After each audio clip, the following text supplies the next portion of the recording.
sampai duri yang menusuk tapak kaki, sesungguhnya itu adalah cara Allah ingin menghapuskan dosa-dosa.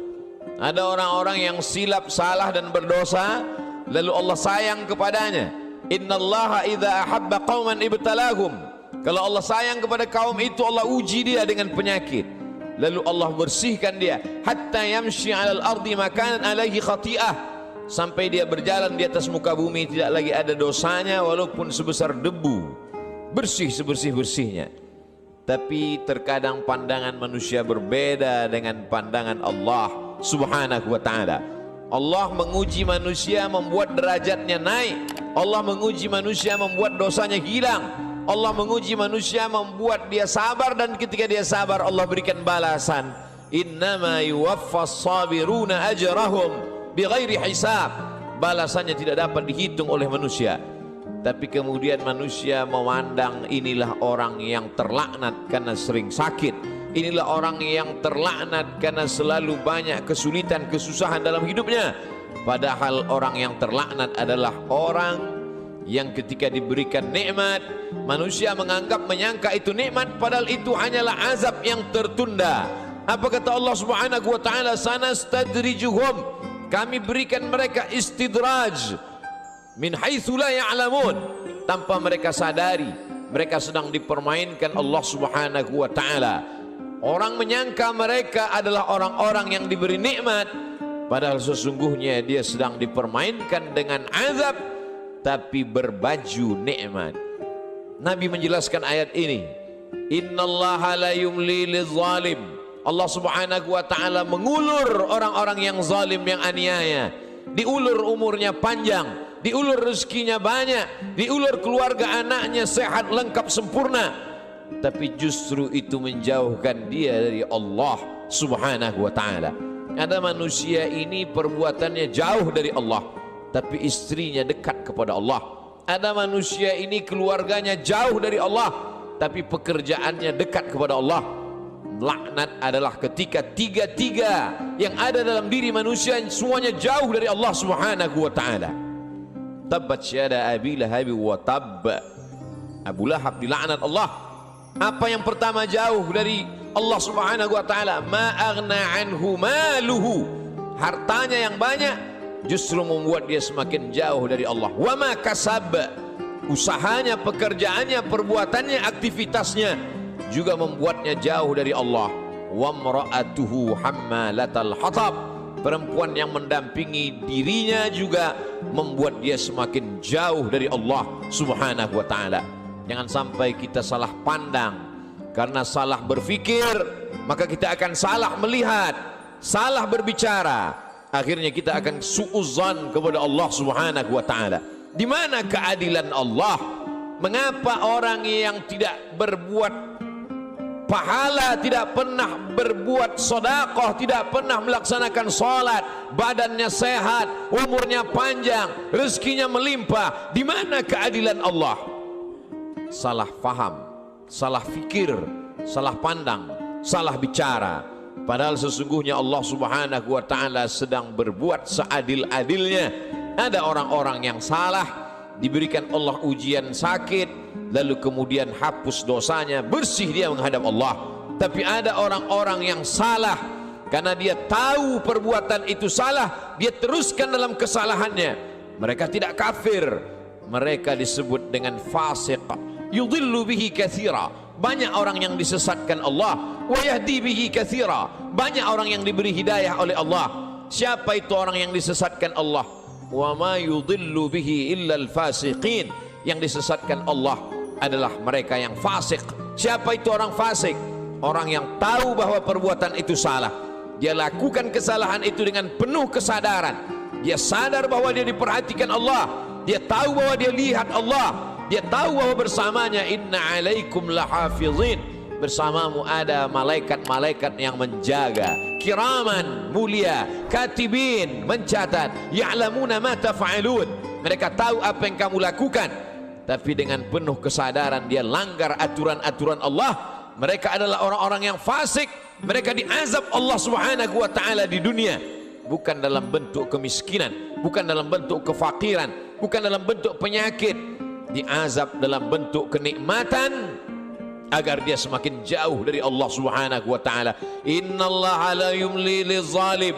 Allah Subhanahu wa taala mengulur orang-orang yang zalim itu, diulur umurnya, dipanjangkan umurnya, dilimpahkan rezekinya, disehatkan anak-anaknya supaya semakin jauh dari Allah Subhanahu wa taala.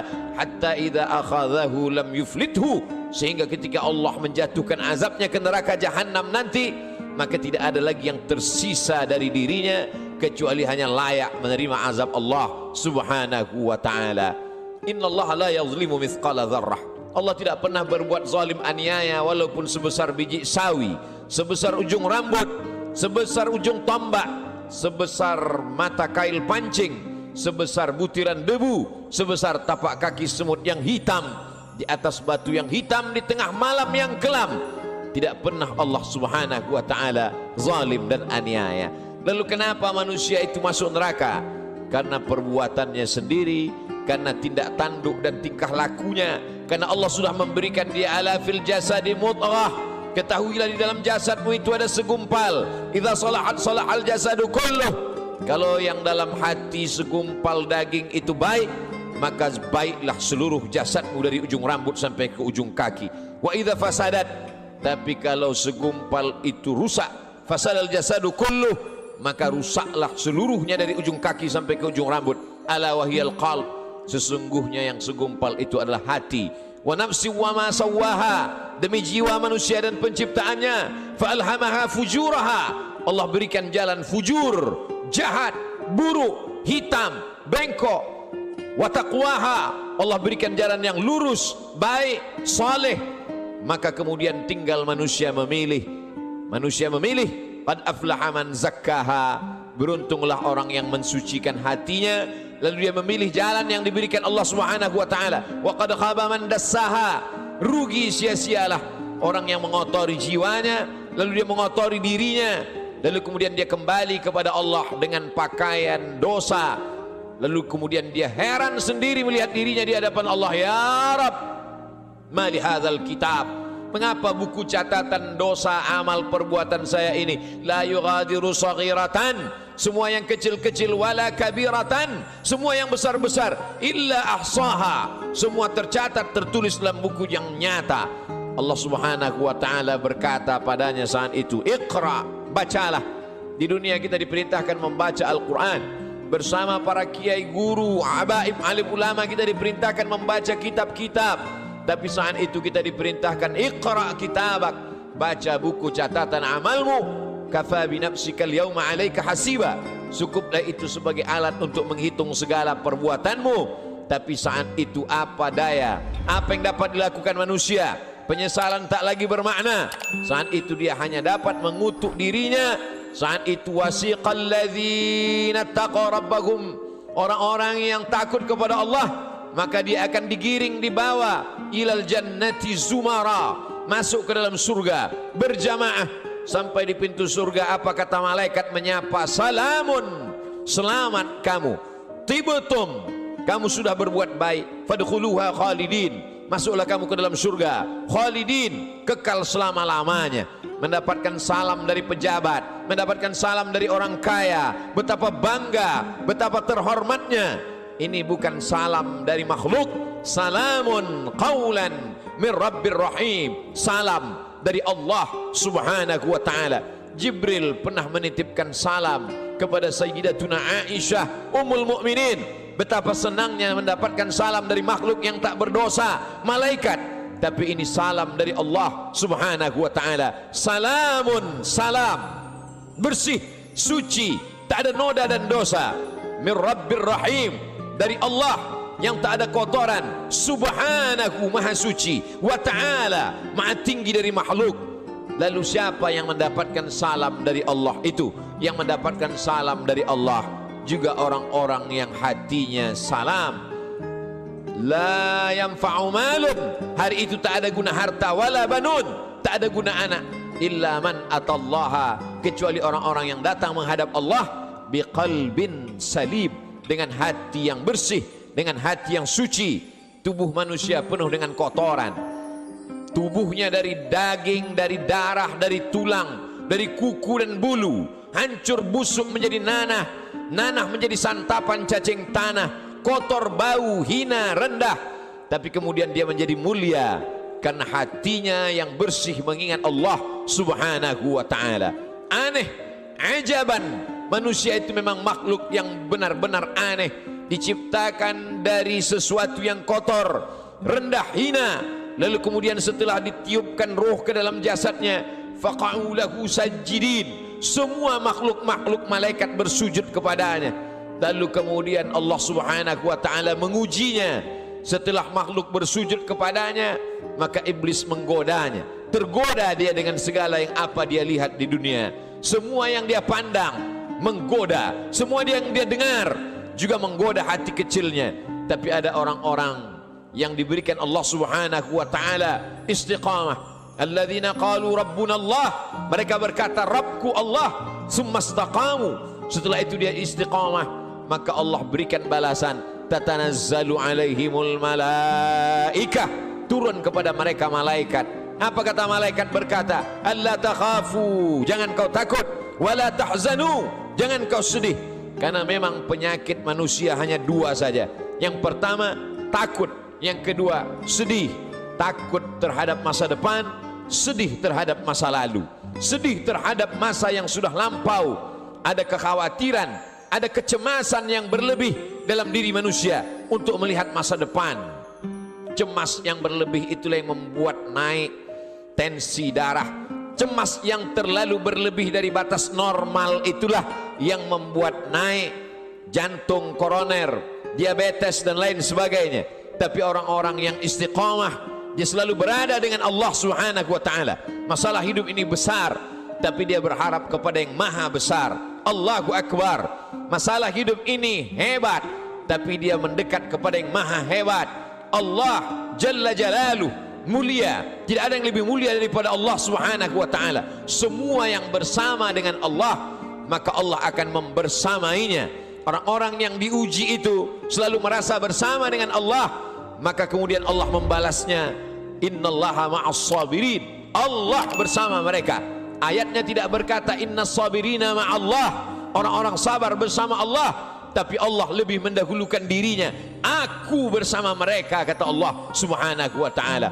Ana inda husni zanni abdi bi, aku menurut prasangka hambaku kepadaku. Idza dzakarani, kalau dia mengingat aku, menyebut aku, fi nafsihi, dalam dirinya sendiri, dzakartuhu fi nafsi, maka aku pun akan menyebut, mengingatnya sendiri, kata Allah subhanahu wa ta'ala. Wa idza dzakarani fi mala'in, kalau dia mengingat aku, menyebut aku bersama orang-orang yang ramai, bersama makhlukku, kata Allah, dzakartuhu fi mala'in, aku juga akan balas, aku akan sebut namanya, aku akan muliakan dia. Fi mala'in khairum min mala'ihim, di satu kelompok jamaah, di satu kelompok orang makhluk yang lebih mulia daripada mereka. Saat itu makhluk ini dimuliakan Allah subhanahu wa ta'ala. Majtama'a qaumun fi baitin min buyutillah, sekelompok orang berkumpul di rumah Allah, yatsluna kitab Allah, yang dia baca adalah firman ayat-ayat Allah, wa yatadarasunahu fima bainahum, dia kaji isinya dalam kajian tafsir, dalam kajian fikih, dalam kajian hadis, dalam kajian akhlak, dalam kajian usul fiqh. Nazalat alaihimus sakinah, turun ketenangan ke dalam hati mereka.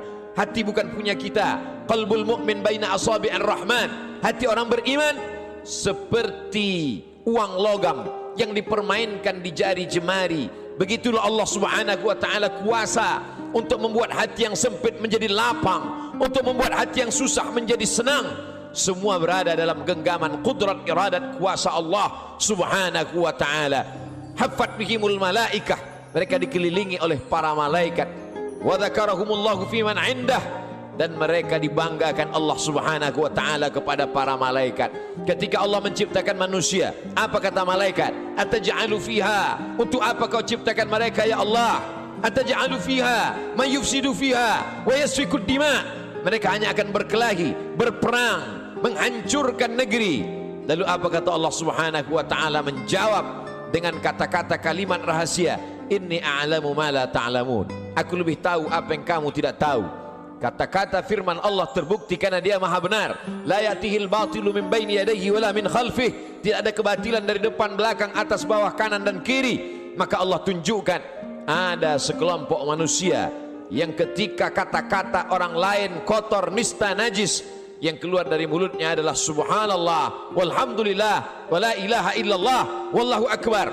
Ada sekelompok manusia ketika hati manusia mencaci maki, mengutuk Allah, mengutuk nasib, mengatakan tidak adil takdir Allah, tapi ada manusia yang ridha menerima ketetapan Allah subhanahu wa ta'ala. Orang-orang yang ridha, orang-orang yang istiqamah, maka Allah balas mereka, alla takhafu, tidak lagi ada rasa takut dalam hatinya, wala tahzanu, maka kosong hatinya dari sedih. Setelah hati itu hilang rasa takut dan rasa sedih, lalu kemudian ditanamkan Allah kebahagiaan dan kesenangan. Wa absyiru bil jannati allati kuntum tu'adun, berbahagialah kamu mendapatkan nikmat surga yang dijanjikan Allah subhanahu wa ta'ala.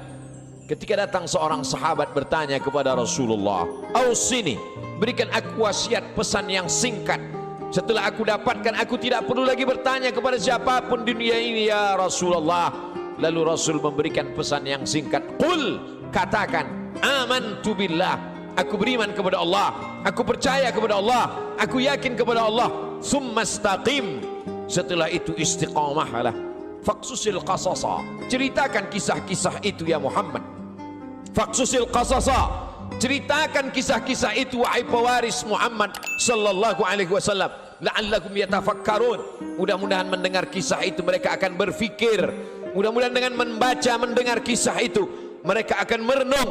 Afala yatadabbaruna al-Quran, kenapa mereka tidak merenungkan isi makna Al-Quran? Am ala qulubin aqfaluha, atau hati itu sudah mulai terkunci di kunci Allah subhanahu wa ta'ala. Allah uji Ibrahim alaihi salam, diuji dengan menghadapi ayah yang kufur kepada Allah, Azar, dia tetap istiqamah. Diuji dengan menghadapi umat Namrus, membakarnya dengan api, dia tetap istiqamah. Diuji dengan tidak punya anak, berdoa siang dan malam, Rabbi habli minas salihin, dia tetap istiqamah. Setelah anak lahir diuji lagi, Allah minta anak itu dikurbankan, dia tetap juga istiqamah. Ujian datang silih berganti. Itu juga yang terjadi pada Musa alaihi salam, dibesarkan di istana Fir'aun, lengkap dengan segala kenikmatan dan kemewahannya. Mudah sekali cara Allah mengeluarkan Musa dari istana Fir'aun. Dia lihat ada dua orang yang sedang berkelahi, fawakazahu Musa, Musa memisahnya, tapi dua orang ini tidak juga mau terpisah. Musa memukulnya. Saat itu takdir berkata orang itu mesti mati, dan kebetulan yang mati itu adalah bagian dari komunitas Fir'aun. Nabi Musa takut. Sebenarnya itu hanya skenario cara Allah agar Musa keluar dari istana Fir'aun. Lalu kemudian saat itu tidak ada tempat dia bergantung. Selama ini dia bergantung kepada Asia, selama ini dia bergantung kepada makhluk, selama ini dia bergantung kepada ciptaan Allah. Allah lepaskan manusia dari segala ikatan agar hati itu hanya bergantung kepada Allah subhanahu wa ta'ala.